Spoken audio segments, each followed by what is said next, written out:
critical role in development of the theory. And those are muons and pions. But before this, I will discuss discovery of positron, because this is kind of one of the first, also very important discoveries, because in this way antimatter has been discovered. Let me ask you the following question. So we discussed how particles interact with matter. And we also discussed that observation of tracks of the particles and studies of the tracks of the particles allow to get a lot of information. So the question is how to visualize, how to see the tracks of the particles. Do you know, some has some idea how to see the tracks of the particles? Of course, we do not see particles themselves. We see some kind of secondary effects. Yeah? If we construct an electronic circuits or devices, and when the particle go through this divider, it will give signals when you interact with our detector or our. So if we combine all these signals, we will construct. Yeah, but how to see this? You know, of course, particles are moving, and we're discussing. So the particle ionizes medium. It produces some radiation. It produces also Cherenkov light. With Cherenkov light is very easy, right? Because you see rings, and on just observing properties of the rings, you can conclude how long was trajectory, for instance, and what was direction of trajectory. Because if a particle moves just, in perpendicular direction to the surface of the detector, you will see the ring. If it moves in this direction, you will see kind of not the ring, but you will see some oval. You will see some kind of shape which is allowing you to determine what was the direction. How you see also intensity. You can do this by eye even. The Cherenkov light is very easy. Now for other particles, yeah, so particle produces ionization, but you do not see also ionization, right? So it produces ionization. How to see ionization or radiation? Cloud chambers. Yeah. So, well, actually, experimentalists are extremely inventive, and that is fantastic. I will show you or mention some, describe some methods that are invented to detect the particles. This is really a big piece of particle physics, and some phenomena behind these observations. And the idea is how to enhance also effect produced by elementary particles. And one of the ideas is to prepare your detector in kind of unstable conditions, so that even small perturbation can produce significant effects. So that's the idea behind many methods of detection of elementary particles. So I will start with Wilson chamber, because this is a classical example, and that person got Nobel Prize for this.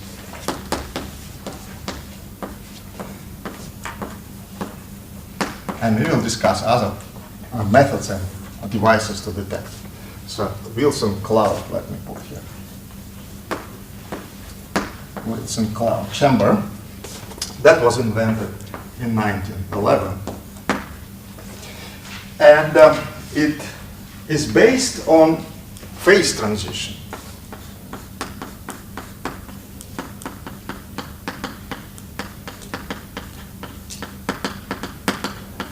The phase transition between air or vapor and water.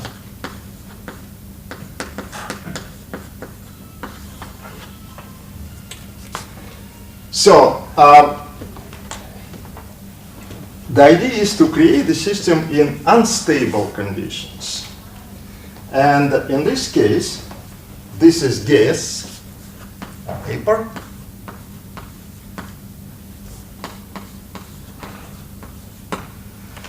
in supersaturated state.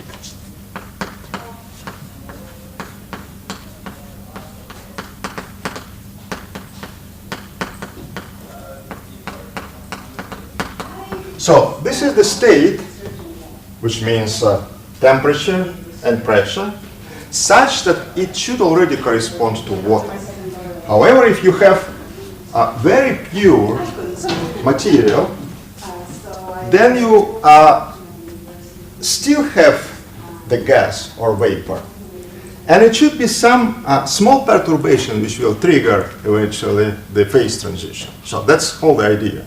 You still may go a little bit below already conditions when you expect condensation. And just wait. And if some small perturbation occurs, then you will have phase transition. So this is whole the idea. The temperature should be below than T condensation. So let us consider this medium in supersaturated condition. When particle crosses the medium, it produces ionization. So this is the first step, ionization. And in fact, many methods of detection are based on ionization. So let me also mention the following. Of course, if you have just a single process, particle interacts with medium and is absorbed. So of course it doesn't produce any track, so it's just absorbed. You can see some signal, you can see radiation. But in the case of ionization, particle still survives, right? It just ionizes and loses the energy in many collisions, right? So that's kind of classical behavior because, you know, it loses in each of these collisions small part of its energy. It's almost like when you have many collisions. It's almost like a classical process. So of course, if you have just one collision, you have probability particle may or may not interact, may lose the energy or may not. However, if you have many collisions, and on average, you have kind of average loss of energy. So that's ionization process. So it produces ions, and in particular positively charged ions along the track. And these positive ions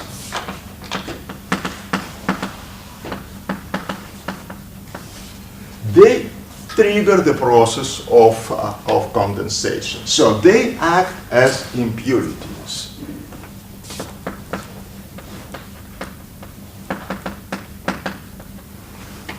And so the process of condensation occurs along the track of the particle. So what happens is formation of droplets.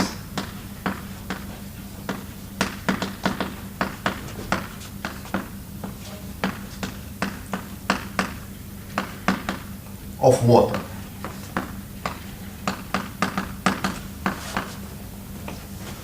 So you have formation of droplets of water, which already you can see by eye. And then these droplets grow and merge, and you have phase transition in all of your detector. So the idea is to make a snapshot of your detector in the moment when these droplets are still small enough so that you can see them and you can trace the trajectory. So to make a snapshot.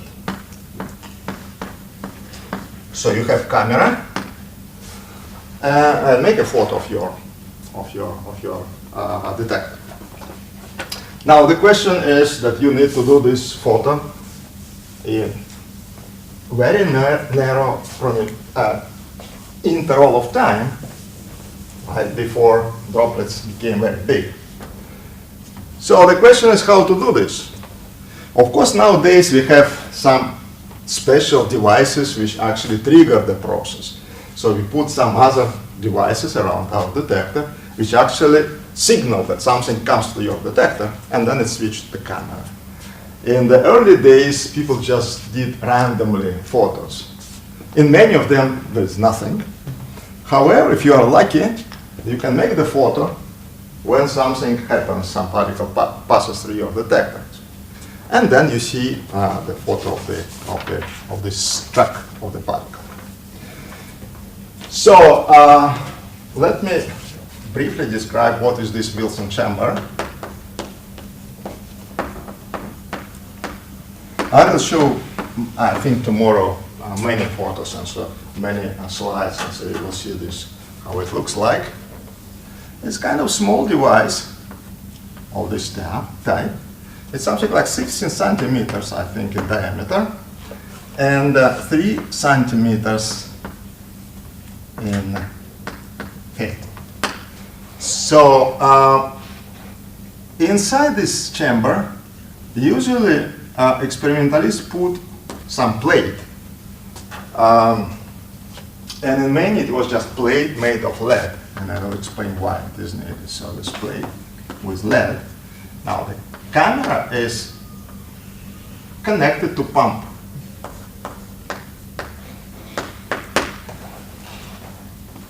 And what is done? So pump put air from the chamber very quickly, non-adiabatically, and therefore that leads to cooling of the material inside the chamber. So pump, fast expansion,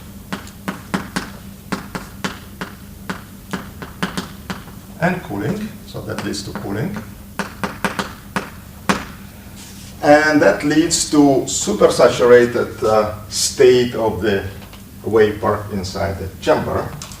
So this is the first, and then you do immediately snapshot.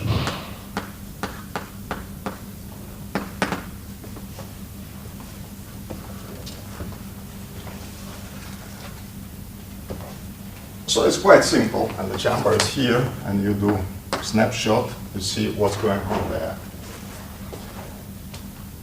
The first discovery with this device was discovery of positron. And that actually opened whole epoch of discoveries by this type of devices.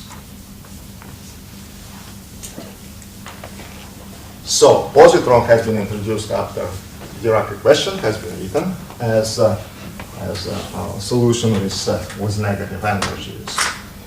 And discovery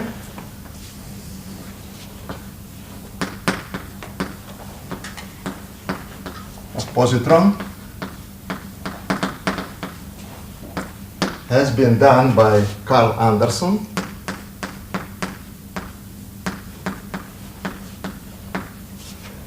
in 1932 in Caltech. So this is classical event, probably you saw many times. It is in all textbooks. So this is the view of chamber from above. Actually, the chamber is small, it's just 16 centimeters like this. So this is the plate, and the width of the plate, I have not written here, is 0.5 centimeters, at least what has been used in these first experiments.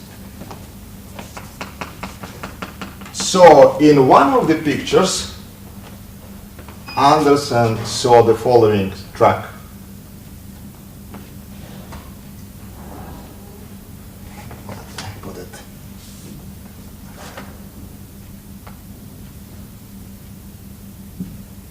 This time.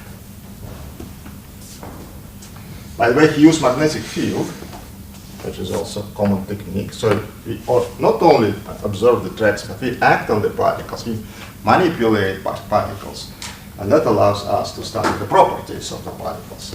So the magnetic field was 1.5 Tesla in this experiment. Now, when you see this track, how you would analyze? I'm curious. Maybe some of you will be experimentalists eventually. So actually, I think that 10% or 15% of our diploma students became experimentalists. And I don't know if I told you, so some are becoming even some leaders of the experiments. And there is a very well-known NOVA experiment in the US, and the chairman of this experiment, such a spokesman of the experiment, is our former diploma student, actually. So you see this track, how you would analyze, what you would conclude about this. We already discussed how one can use magnetic field and form of the tracks to get some information. So again, these are droplets. So what Anderson saw are the droplets. along the track. Charge mass relation is induced by the curvature, the charge mass relation. Well, mass we cannot be, because remember that the curvature doesn't depend on mass. So that's crucial, actually. Yes, so we can measure the radius or curvature, and actually this curvature would correspond to momentum of particle 23 MeVs. This is example. I just want to give one example. I don't want to, of course, discuss in details all the discoveries. Okay, so you see the track, you measure the curvature, and you know what is the momentum, assuming, of course, that the charge is the unit of the charge, like electron. Still, there's some assumption. So another point you can see, conclude immediately that the charge, and this is what Anderson has observed, is positive. So it's plus E. Otherwise, the curvature would be in opposite direction. Okay, so we have this particle and with positive charge. So another observable is that the curvature changes here, right? So which means that particle moving in this direction, and it loses the energy inside the plate, right? So, and since the curvature here is bigger than here, that would correspond to smaller energy, right? Remember relation. So, which means that particle lose the energy here, and one can measure actually what is momentum here, and the main conclusion is the loss of the energy is comparable with the energy of the original energy of the particle. I don't remember exactly the number, maybe 10 MeVs or something like this has been lost. Now, what we can conclude from this, and remember how experimentalists are working. So maybe this is known particle. What was known particle by that time? Was positive charge. Proton was. Okay, so let us first try. Maybe this is the proton.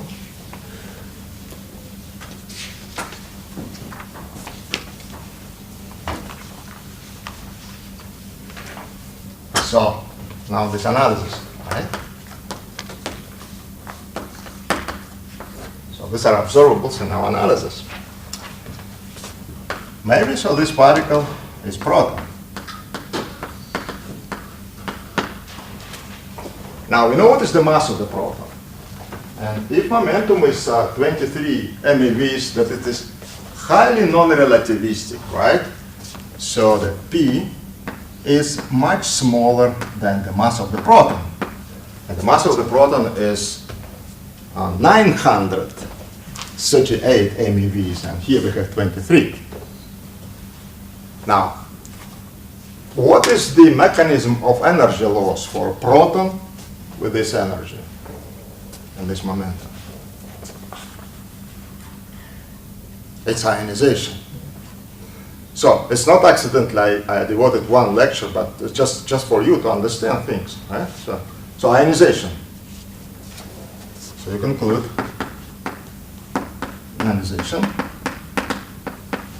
And then you can find out what is dE over dx for these energies, and you are on this kind of sharply increasing energy loss. You will have exercise tomorrow. I will give you next series of exercises, and you will check this. And you can find that the energy loss is 8,000 MeVs per centimeter. So what you conclude from this, and here is lead, and this is in lead. Okay, so this is lead. And the width is 0.5 centimeters. So what you conclude from this?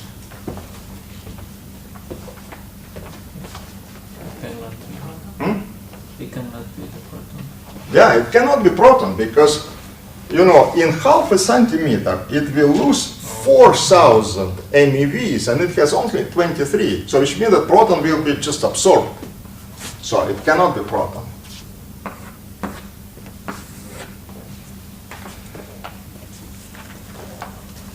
it cannot be proton, and then you already conclude that you have discovered some new particle, right? It's some positive particle, which should be much lighter than the proton. And now you can play with different masses and to see which masses can really explain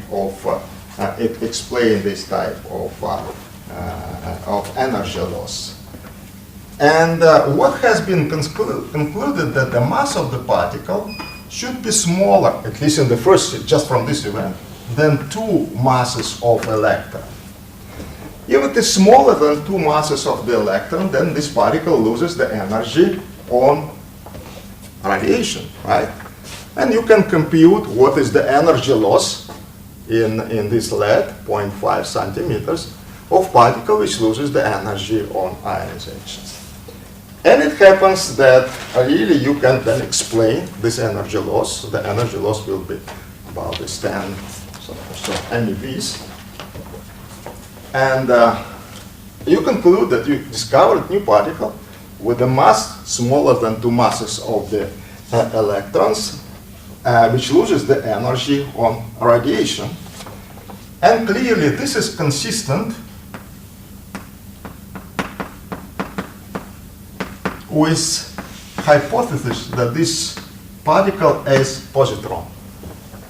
That actually was the first conclusion from this experiment. Okay?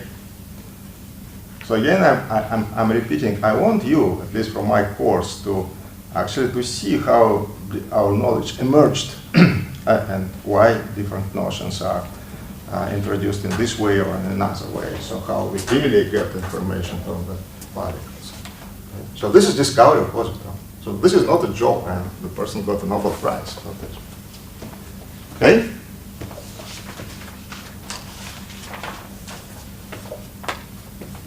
And later, they observed more events and more precise determination of the mass of the positron became possible.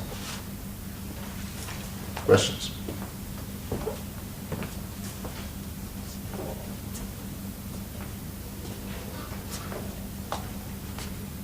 So it's interesting exercise to make this analysis. You have some knowledge.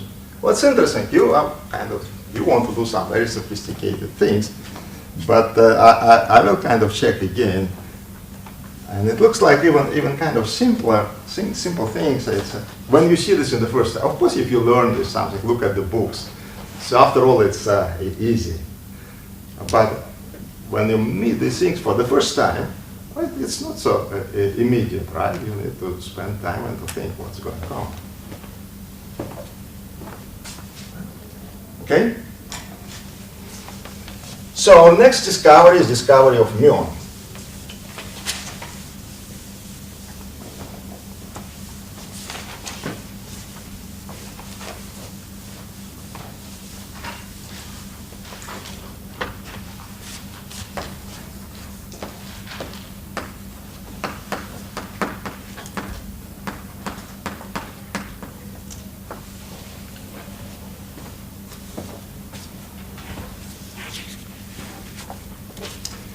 So muon has been discovered again by Carl Anderson and Niedermeyer.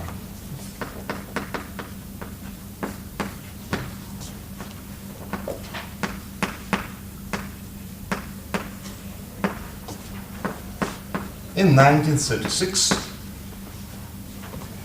The source was, you haven't asked and I didn't mention this, the source of the positrons were secondary cosmic rays. It was not any special source. So that's the origin of positrons was cosmic rays.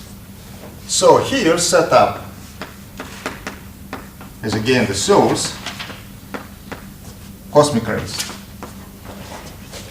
And the detector was again cloud chamber.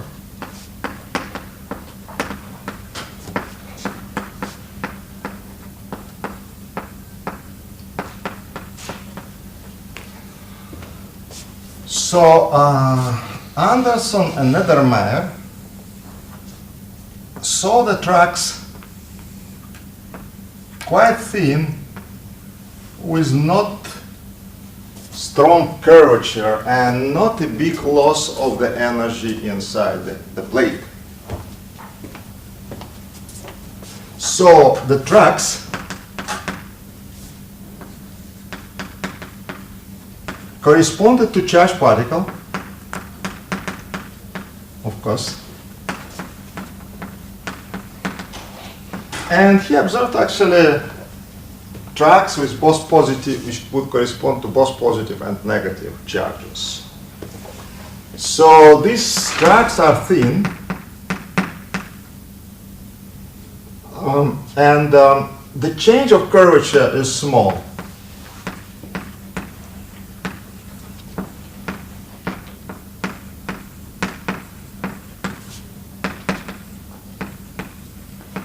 Which testifies for small energy loss.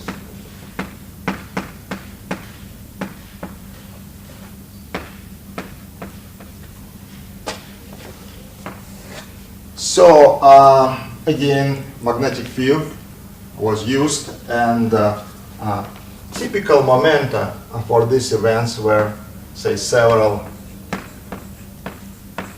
times 100 MeVs. So 100 MeVs, 200, sometimes 300 MeVs, in this range.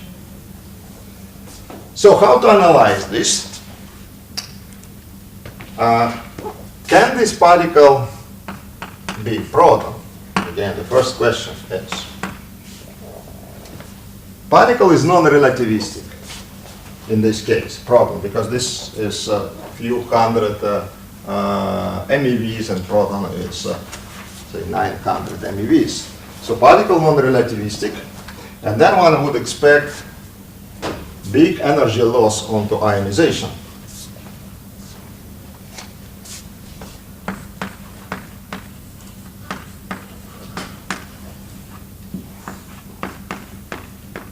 And that has been excluded. So another idea is that this is positron. So let us analyze the event with charge equals plus E.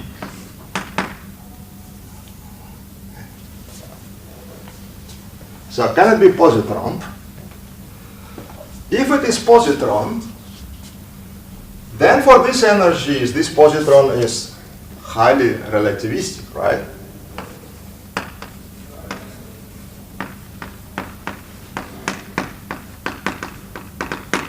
A positron has the mass 0.5 MeVs, and these are several hundred MeVs. And therefore, positron would lose the energy on radiation. And again, one finds that it should be very strong, very large energy loss on radiation. So for positron, it is the energy is above critical energy. So main energy loss is then radiation.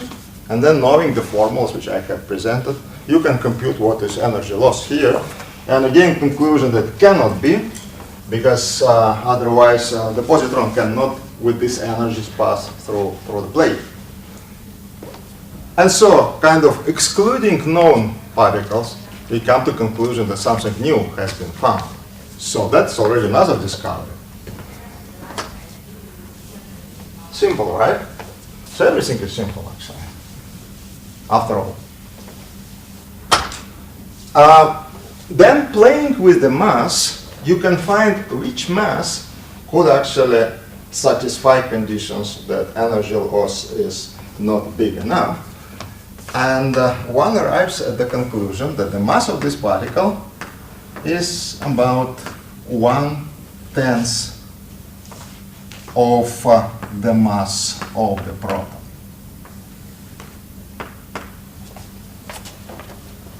About 100 MeVs.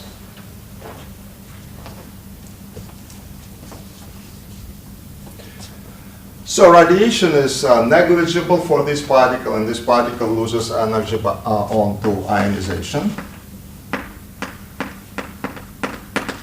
And again, using the formulas which I have presented, one can check that this curvature and the energy loss fit well for this mass of the particle and energy loss onto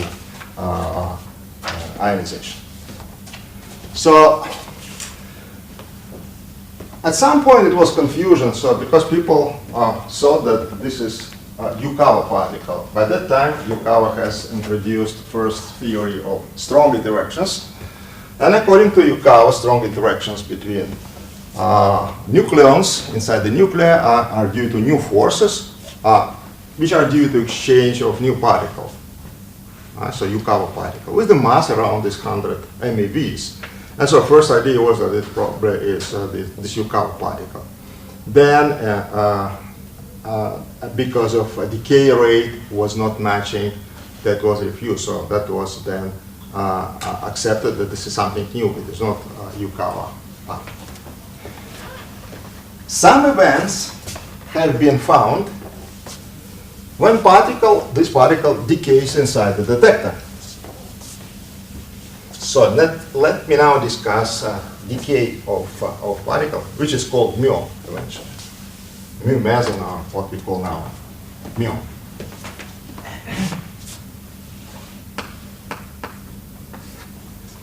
So decay.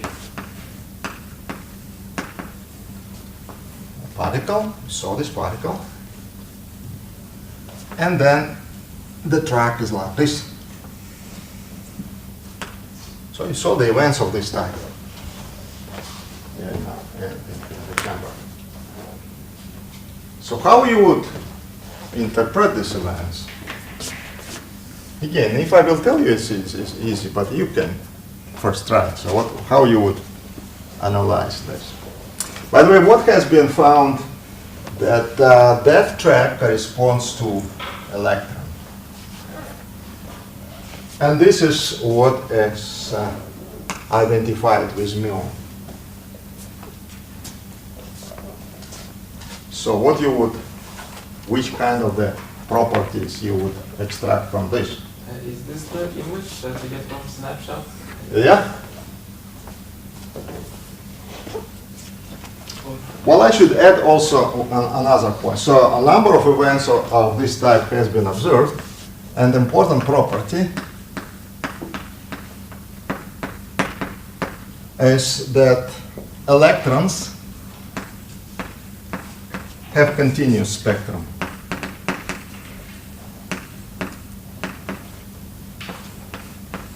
Energy spectrum. That is, in different events, you would observe this type of the tracks with different curves which would correspond to different energy of the electron, or momentum of the electron. So, tell me, what is this? Oh, I can probably add a little bit more, then people observe that that track becomes wider, more intense at the end. They should have the same charge. Yeah, of course. So let's say if it is minus, that's minus. Is there any neutrino involved here? Well, you can guess, right? So you want to have neutrino, right? So they're saying, okay. Because it looks like really you have momentum non-conservation, right? So you have particle moving in this one, then it moves. So probably something else is included here. And we can say that we deal here with decay of muon into electron, plus what people are now marking in this way, energy loss plus momentum loss, right? In this interaction, in the decay. So somebody brings energy and momentum here, there is no conservation, at least for visible tracks.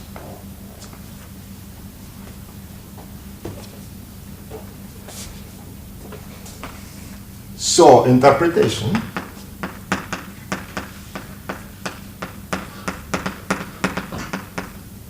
Yes, most probably we have emission here, neutrinos.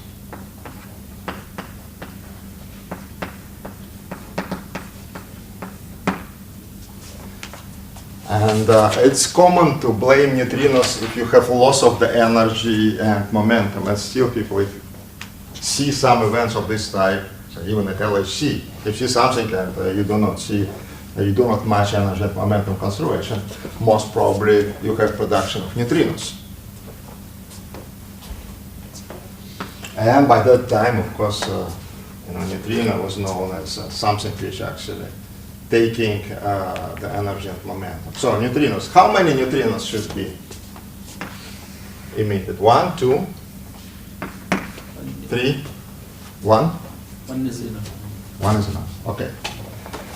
Look, if 1 is enough, you are saying that you cannot explain this property because of the following. So the track becomes bolder, and it looks like particle stops here and then decay. If you have decay at rest of muon into 2 particles, then the energies of this and momentum of these particles are well determined. Just if you use energy and momentum conservation, so suppose you have muon, and it decays into electron and neutrino,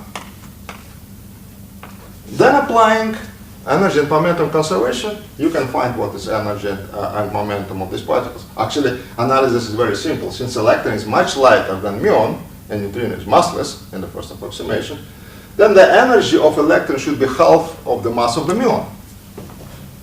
Which means that in all these events, you should see a single energy, right? But they see continuous spectrum.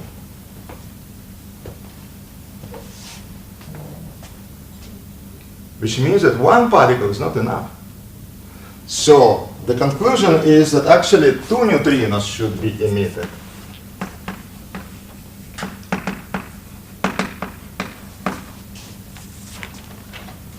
And therefore decay has the form mu go to electron and 2 neutrinos. Then you can explain continuous spectrum of electrons. From here you can conclude that muon should have semi-integer spin, because this has spin 1/2, this is 1/2, this is 1/2, and so in the simplest version mu should have the spin 1/2. Maybe 3 neutrinos. Or it may be 3. Of course you can try, but then eventually you learn, studying in details, the shape of this spectrum, that it should be 1/2, not 3/2. Well, at least one can conclude that this is semi-integer. Or why don't we have 3 neutrinos emitted, which makes... Yes, but you should try first the simplest possibilities. This is also what actually nature teaches us. So yes, you can have this hypothesis, or you may say that another particle has a spin 0. Maybe we are discovering another particle. Right? Yeah, you need to actually to check all these hypotheses. And this is the way how we establish and convince ourselves that we give correct interpretation of the events. Yes? So in the early days it was quite easy because number of particles known was not big, and so everything was simple. Now it's an extremely complicated procedure. Sometimes people are doing analysis years. When, for instance, top quark has been discovered, it was analysis during several years, even after they observed events, to convince that you really see something which you think is top quark. Of course, I will not present all the analysis of everything, but eventually it was done, and it was checked that correct interpretation is when you have 2 neutrinos. Yeah? And doing all these experiments, they never know if the particle is a fundamental and non-divisible particle or not. Yes, of course. They don't know. But at that time, did they know that neutrinos are not inside the particle, but they are actually... Yes, already Fermi theory has been created. So then they are convinced that the muon is a heavy relative of the... Yes, I will discuss this. That's very important discovery, which actually has many implications, as we are saying. This is simple discovery, You see this event starting from. So we give this interpretation. But the consequences are enormous, And one of the consequences, we still don't understand why nature created muon. So there is so-called Entropic Principle. So you can ask question, can we actually see the world as we see it now if muon doesn't exist? So how world would look like without muon? And you see, it's enough to have electron, proton, and neutron. And so you have these atoms, everything, right? You have atoms, you can create atoms, you have elements, you have nuclear forces. So, which means that all the world around us, essentially, you can create without muon. So, now, why muon exists in nature? What for? This is a question actually asked by Rabi long, almost after discovery, and still we have no good answer. There are some answers of the type that, you know, if you want to have baryon asymmetry in the universe, and we know that in the universe we have atoms and there is no anti-atoms, at least invisible what is surrounding us. Of course we can create atoms, we can create anti-atoms, we can create anti-nuclei, fine, but there is this strong asymmetry. There is no stars made of antimatter, right? So we have baryon asymmetry in the universe, and also lepton asymmetry, of course. And you can, people invented some mechanism of natural creation of this asymmetry in the course of evolution of the universe. In this case, you may need to have 3 generations of fermions. I will come to this later. And so one of possible answers, yes, we need still to have muon, and even later we will discuss another charged lepton, tau lepton. And we need to have 3 generations of quarks and leptons to produce baryon asymmetry, at least in one framework. Okay. This is kind of answer, it's not answer. We don't know actually what is true mechanism of baryon asymmetry production. More questions? But cosmology also suggests should be 3 types of neutrino. Yeah, experimentally we have found. But what for? Again, so the answer, the question is the following. Do we see, so how the nature would look like? There is still, you may probably be right in some respect, because if we have just one neutrino, then expansion of the universe would be a bit different. So, because we have the 3 relativistic degrees of freedom in the universe, at least in the, it's a long story, in the time of decoupling of radiation from matter. And the structure of the universe would be slightly different from what we observe now, if you would have not 3 neutrinos, but just 1 neutrino. But the error bar is kind of quite big. So it looks like cosmological data tell us that it should be, they are well in agreement with the existence of 3 neutrinos. Say 3 plus minus 1 or plus minus 2 or something like this. No, it depends. Cosmology doesn't give very precise. So you may still survive with 1 neutrino from cosmological point of view.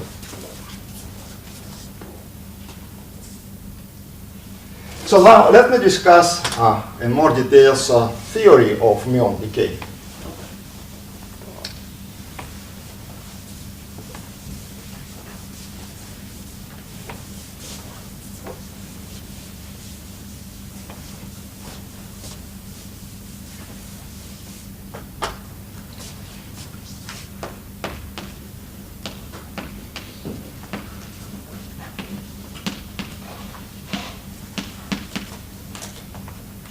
So we have the following. We have muon,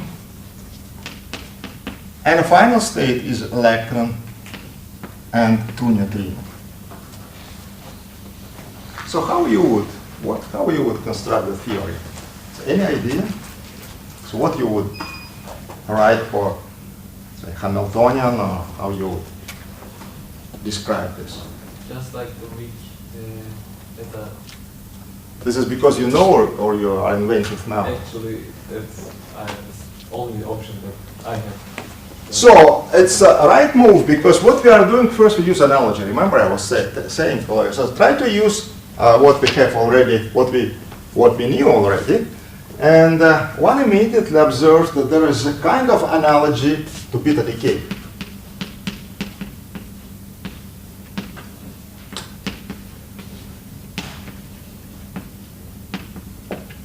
Okay, so one can write this. We have 4 particles, like in the case of beta decay, involved, right? So in beta decay, we had neutron, go to proton, and then emission of the pair of electron and neutrino. So one can try the following: muon, go to neutrino, and then emission of the pair of electron and neutrino. And this is absolutely, completely the same or similar to what we had in beta decay.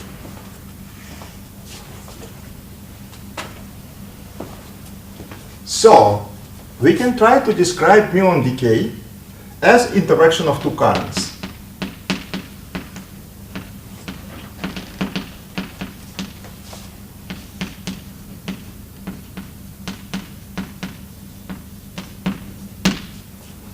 So the current formed by neutrino and electron is the same as in beta decay.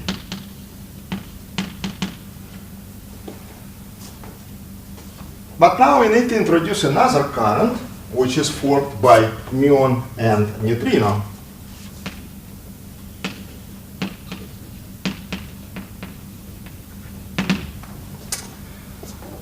And remember, here we had something like mu, gamma mu. And again, I'm writing what is already established now, not what was known before. It's 1 minus gamma 5 electron. And again, one can assume that similar structure is for muon and corresponding neutrino. So we have gamma mu, 1 minus gamma 5 mu. So this is the way how people develop, right, things. So you use analogy and you try. And you're trying to see what you get out of this. So as a result, we have a Hamiltonian, which can be written as G mu, here put another, 4 fermionic coupling, square root of 2, E gamma mu 1 minus gamma 5 neutrino, and here it will be mu gamma mu 1 minus gamma 5 muon. Here is Hermitian conjugate of this current, so that so the electric charge is conserved. Neutrino index mu is. Oh, sorry, we didn't know yet, so let me put this out. It was meaning that muon neutrino, not the index. But eventually, yes. So eventually what we identify, this is with electron neutrino and this is with a muon. And to establish this, one needs to perform special experiments, and then, so it was Nobel Prize for establishing of difference. But at that time it was not known that there are 2 types of neutrinos, just one neutrino. People write this in this way. So this is the same as in beta decay, and already you see some glimpses of universality. See, this one of the important kind of building blocks of the theory of present-day standard model is universality. Okay, universality. And you see here, so we are already constructing our theory embedding this universality. We are saying that the same current, which is not obvious, right, as in beta decay, participates here in muon decay. Again, simple things. And don't miss the point when you stop to understand, because that looks like, right? Simple. Ask me questions. Now, this is new, and this is analogy of current between proton and neutron, again participating in beta decay. And I have written here the same structure as here. Actually, that was later established, and that was a special measurement to establish this. So I put here in the modern form what we have now. So in some sense, we already can talk about E mu universality.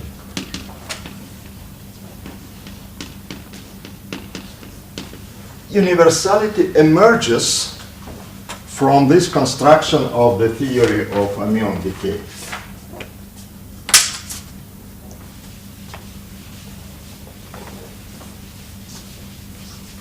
Now, a priori, sorry, yeah? Is this process also because of the weak forces interacting with each other? Yes, I will tell you what is the strength of this. The first idea, this is the same type of interactions as the one responsible for beta decay, weak interaction. This is what we eventually will identify with weak interaction. Now you will have exercise later in the second part of the course. And the question is, so I have written here -phi, gamma phi, but actually you can write some other structures. You can write without gamma phi or plus here or something like this. That should be established. And that has been established by measuring the energy spectrum of the electron. When you have many events, you can find, so what is precisely the distribution of the number of events as the function of energy of electron. So this is the energy of electron. And what happens is that the form of this distribution depends on what you put here, which type of the Lorentz structure. So we refer to this as to Lorentz structure, which type of the Lorentz structure you put here. And it happens that if you have V minus A structure, then you would expect the spectrum of this type. And in the case of V minus A, the spectrum is like this. So this is V minus A, and this is V plus A. And remember, we refer to V minus A when we have gamma mu minus gamma mu gamma phi. So this is vector, this is axial vector. This is what we call structure. And you see significant difference between these two spectra, depending on Lorentz structure you put in the current. Again, you will have exercise, you will check this eventually. So what experimental data have confirmed? They confirmed that this is correct. So which means that this is correct, this is correct. So that the Lorentz structure of this current is the same as the Lorentz structure of this current, which is again non-trivial proof of universality. It's not only you have currents here, but you have the currents with the same Lorentz structure, which is extremely important statement. Without this, you would not construct standard model, or it should be something different. So this universality is one of the bases of the standard model. Actually, already doublet structure, and you will see that standard model, this SU2 cross U1 symmetry and particles are in doublets. This is already seen here. You see, many things in this very simple discovery you can infer from this study. So you see, particles interact in pairs. Okay? And this is eventually what will lead us to this doublet structure of the standard model.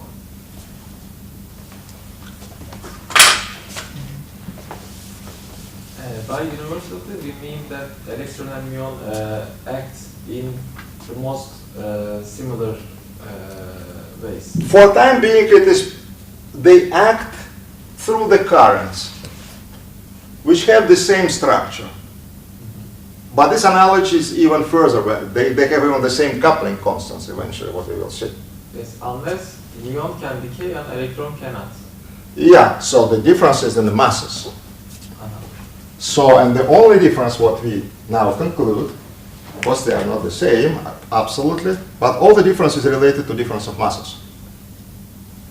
coupling constants, structure of coupling constant is the same.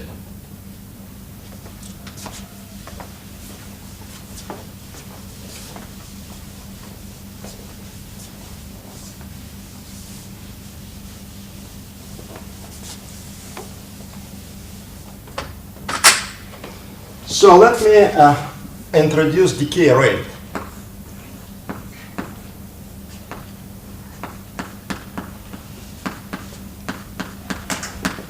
So decay rate is probability of the decay in the unit of time.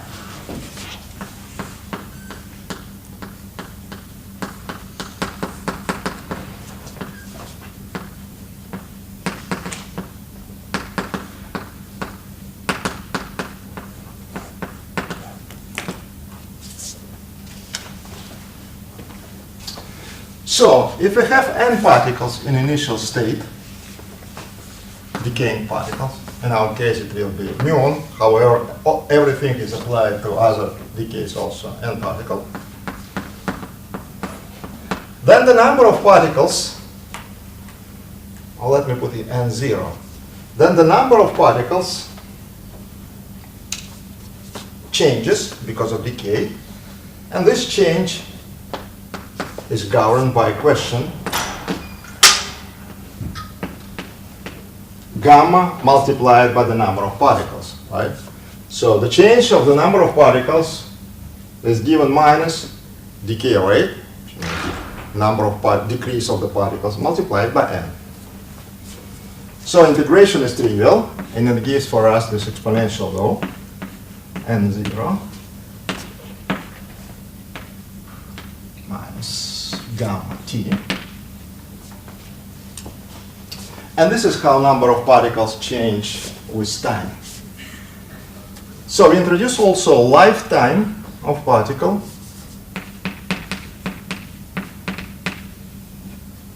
which is 1 over gamma, inverse of lifetime. Now, dimension of gamma is what? Tell me. What is dimension of gamma? 1 over second or mass, right? It's energy units. Now let us derive decay rate for muon decay, in the case of muon decay. So, gamma mu. Any idea how to derive this? How to get?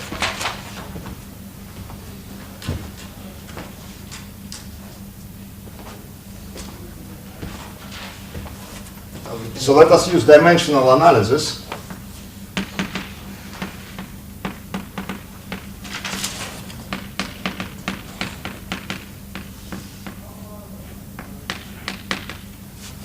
So how to use dimensional analysis here?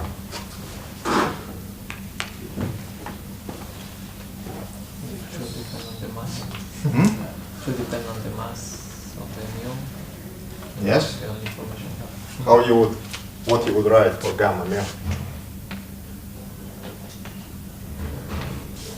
1 over mass of muon, for example. 1 over mass, but we decided that it's proportional to mass.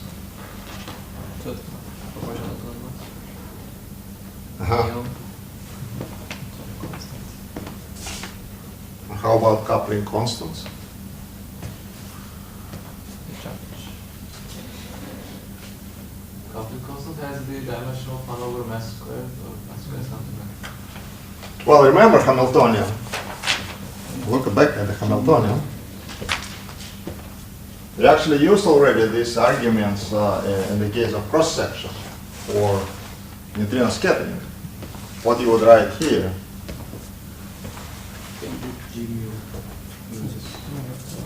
And by the way, G mu, I introduced G mu. It has the same dimension as G Fermi, right?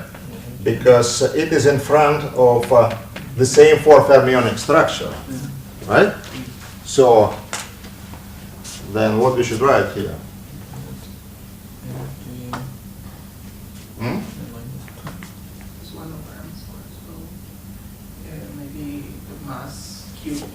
No, but it should be G mu, first of all, square, right? Because amplitude is proportional to G mu. And now we square this.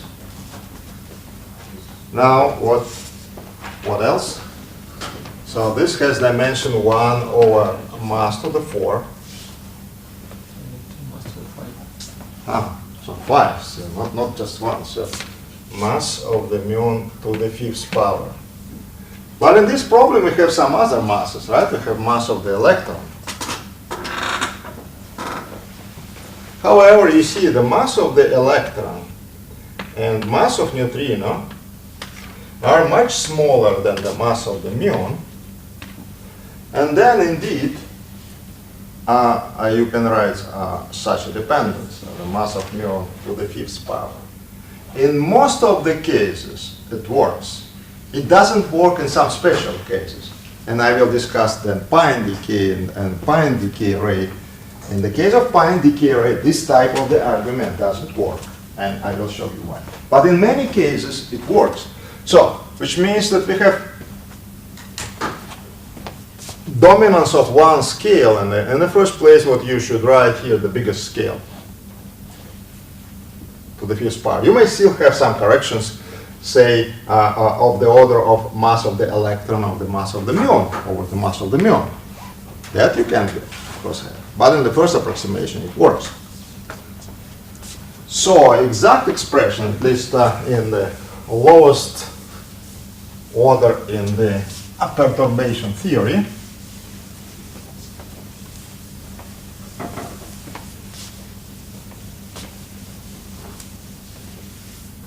is the following.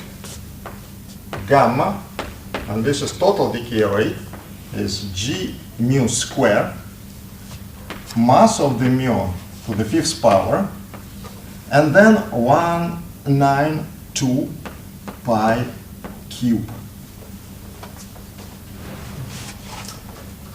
And this coefficient, again, you can compute what should be the power of pi, making integration over a phase volume. In contrast to neutrino scattering, remember we have we discussed neutrino interactions with nuclei, and in the final state we had 2 particles. Here we have 3 particles in the final state. So you will have more factors like 2 pi and then to the 4th power for each particle. And actually, again, you can already, without any computations, find what should be the power here. And so significant part of this coefficient you also can trace by this. Yeah? In the case of standard beta decay, we have 3 particles at the end, and it's a decay of neutron. So for the neutron lifetime, you could also. Yes, absolutely. But in the case of beta decay, what enters is energy release into 5th power. So, which means that will be the difference between proton and neutron and proton mass. Again to the 5th power. Because proton is actually a heavy particle. No, neutron is heavier. Heavy, but we cannot make a comparison like we did here between very big. Yes, so in that case, and I wanted to make this comment, and this is general, when you have 3 particles in final state, except for some special cases, gamma should be proportional to Q to the 5th power, and this is energy release.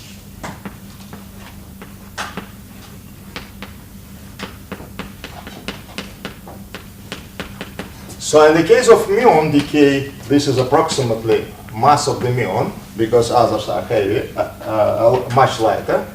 So in the case of beta decay, that will be mass of the neutron minus mass of the proton to the 5th power.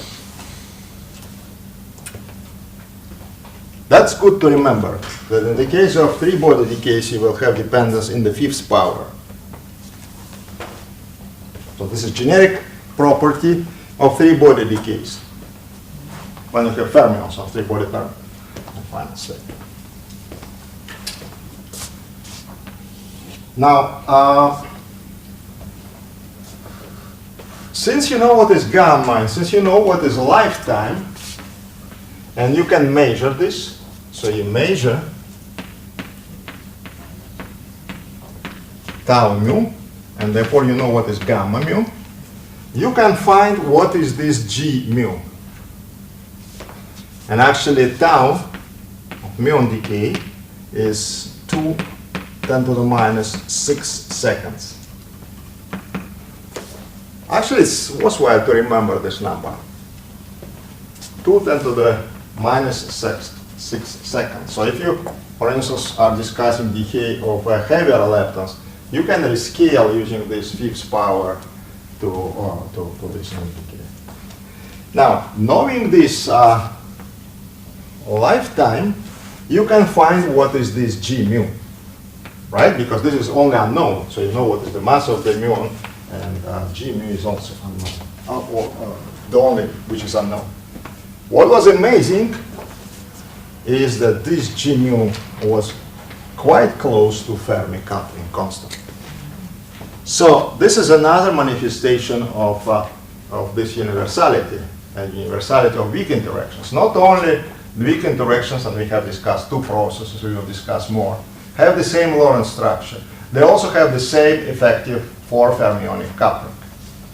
Again, this is a very important building block of the standard model.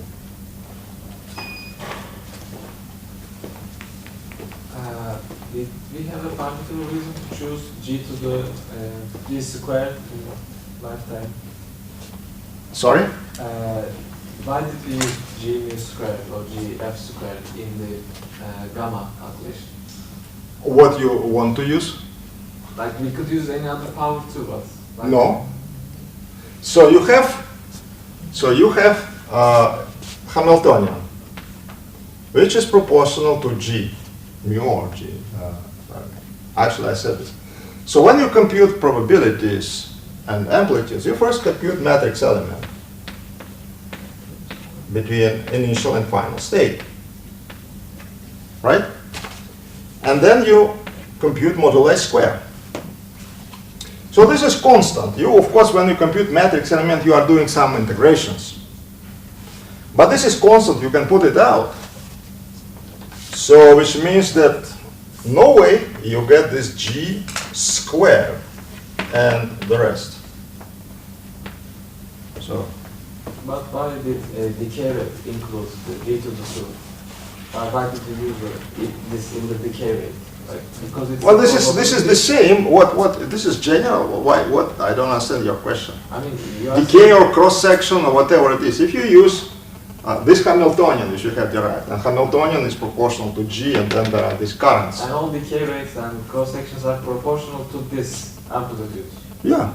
That's No, this is general. You in this way you compute all the processes. You compute matrix element between initial and final state. I'm not even specifying here. It could be scattering, it could be decay, it could be absorption. So always you are computing in quantum theory this type of the amplitudes and then amplitude moduli squared. Is it only correction you with the action current? Because we had in the beta decay this GA term. Yeah. In this case, there is no term, such a term, axial current. No, there is axial vector. Remember, so it was Lagrangian or Hamiltonian, and both currents have axial, so vector current and axial vector current. Yeah. That actually affects the coefficients eventually. It affects, Yeah.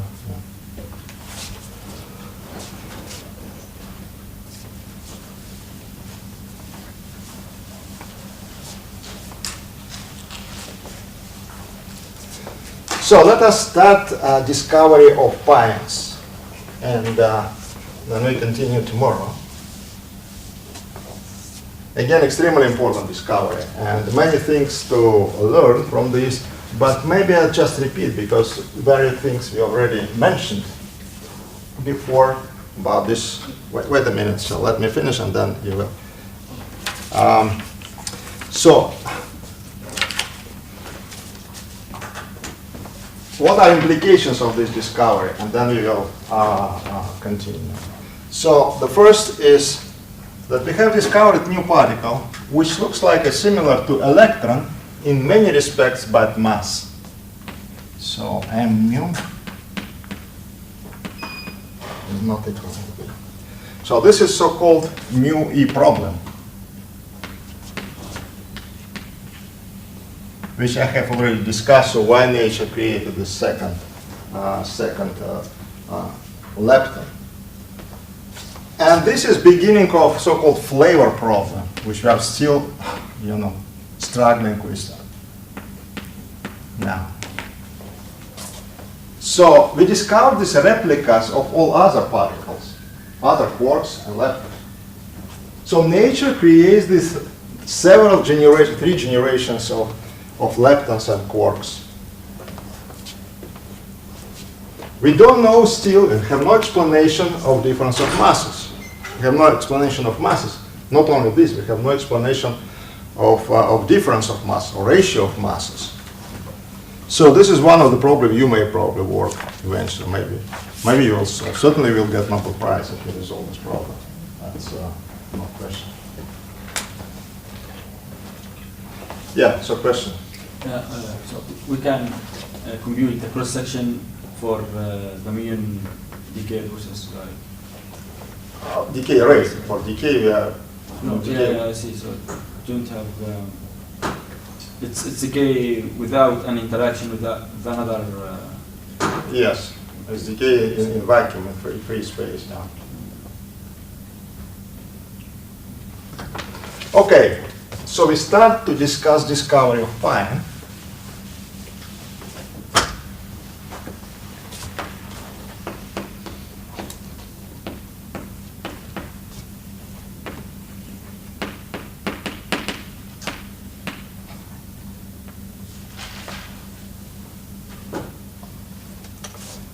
This is eventually what we identify with Yukawa particle. So fine has been discovered by Bristol group in UK.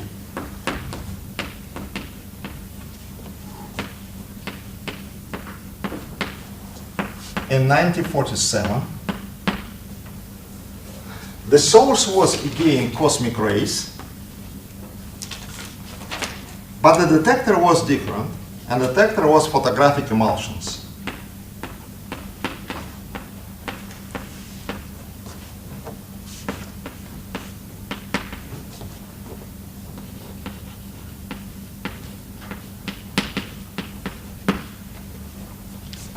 Actually, this technique was using emulsion is very widely used and is still under use now.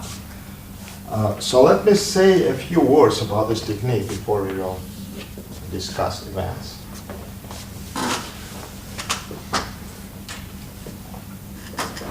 So it's based on the use of molecules of silver bromide. Actually, many photographic techniques use silver. This material is transparent for light.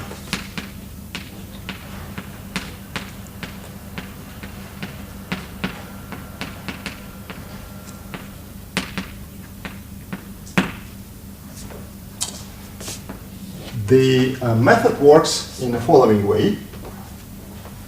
First, we have this emulsion.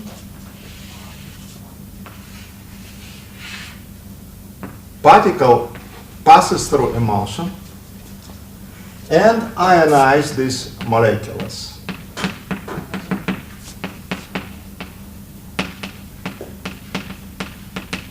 Ionization of molecules of argon bromide. For silver bromide. The first stage, the second one is development of emulsion.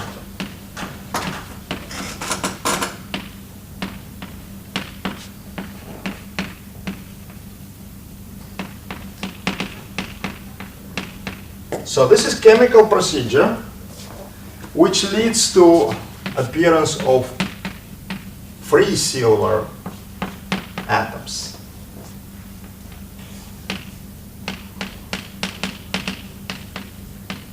So it splits ionized molecules, this chemical procedure.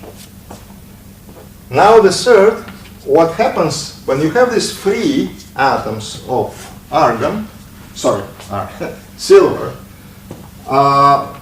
and here is G, so writing also not correctly. Silver. These atoms of silver start to cluster. So what happens that that lower potential energy when these atoms are in the groups, clustering.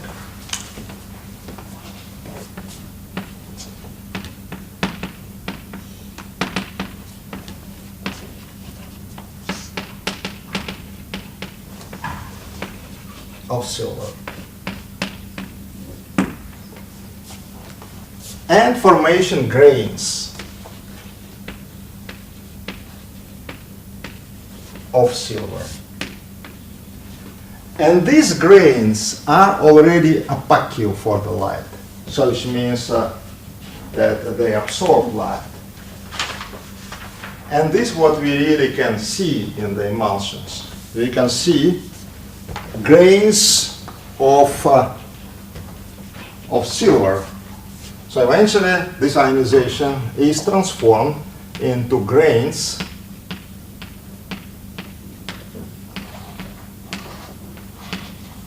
of silver, which can be seen.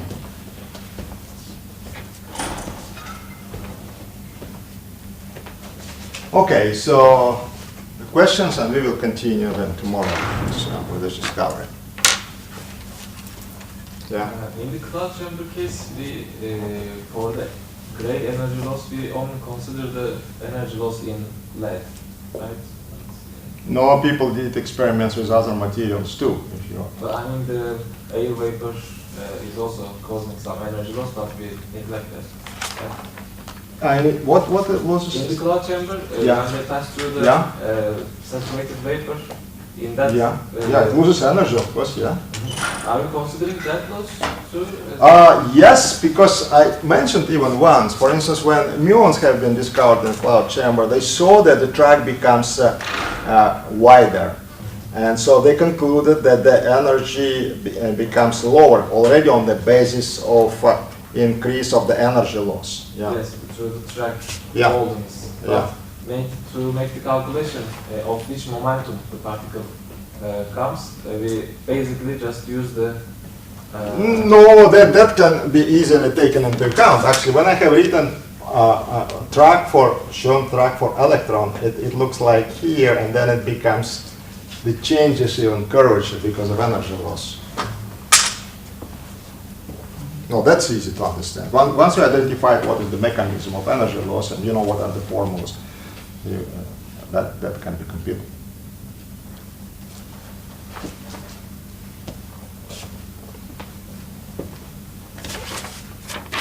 Okay? So then so you are next in the list, and you recognize yourself. So can you come to my office now? And tomorrow I will give you a next set of the exercises. So if everybody give it to me, the exercise, I don't know how many. I hope that's better if you.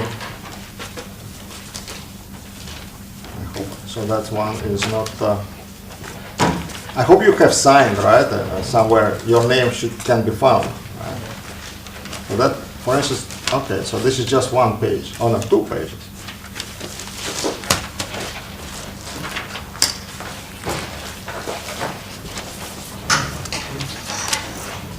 Oh.